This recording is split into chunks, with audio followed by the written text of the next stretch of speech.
Slavery, one of the many evils of humanity, only began its decline in the 19th century, just as most of the countries of the American continent were forming. It's no secret that this issue was a turning point in the history of the United States, to the point of sparking the bloodiest civil war in its history. And if I told you that there was a project to create a country beyond the U.S. borders where slavery was the norm? Have you heard about the Golden Circle? Are you interested? All right, then stay until the end of the video.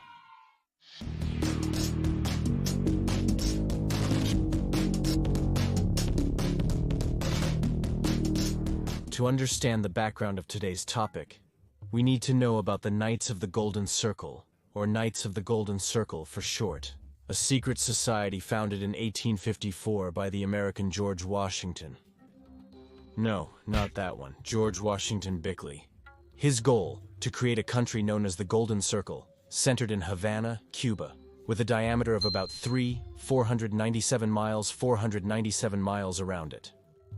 That is, to occupy the southern United States, all of Mexico, Central America, Cuba, and the rest of the Antilles, as well as parts of Venezuela and Colombia.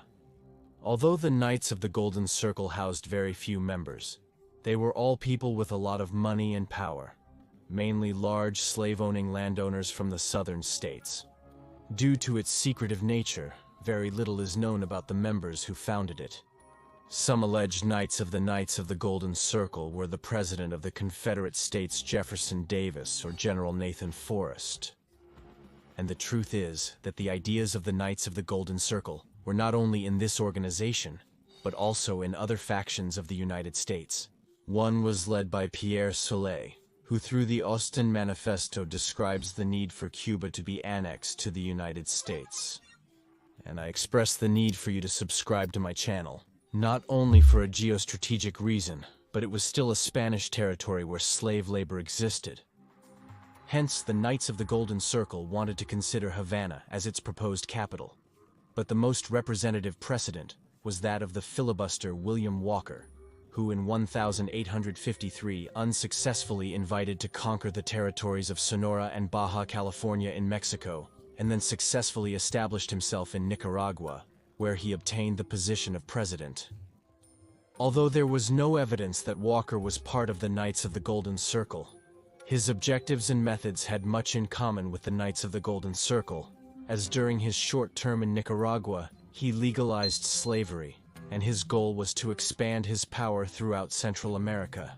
However, he was arrested by a coalition led by Costa Rica in the national campaign, which was discussed in this video.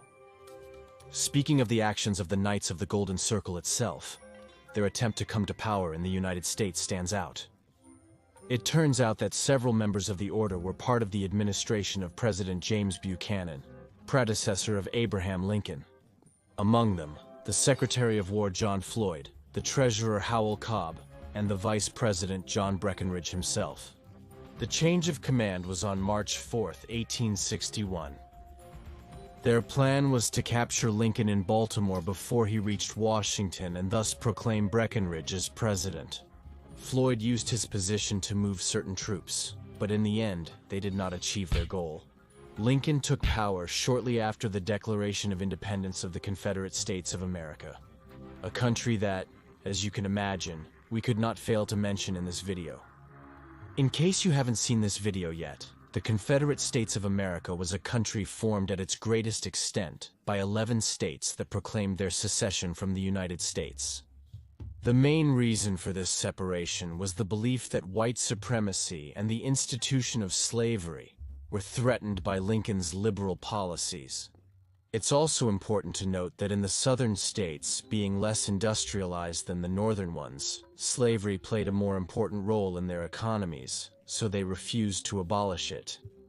Following the Declaration of Independence of the South America at the beginning of Lincoln's term, the Civil War breaks out, one of the darkest episodes in American history.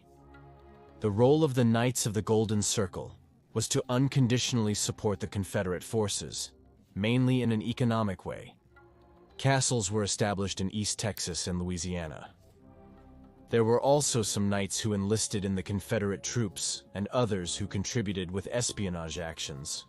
However, This was not enough, and after 4 years, the Confederates were defeated, and their territories re-annexed to the Union. As for the Knights of the Golden Circle, the financial crisis, the declaration of its illegality in the United States, and the capture of its leader George Bickley, who was imprisoned for 2 years, caused its prompt disappearance.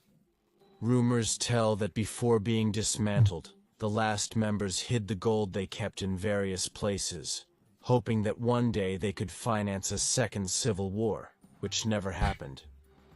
As you can see, the Confederate States project was not limited to a simple secession of states, but there was an expansionist project based on slave and supremacist ideas, something that still remains in American society, and we hope will disappear in the short term.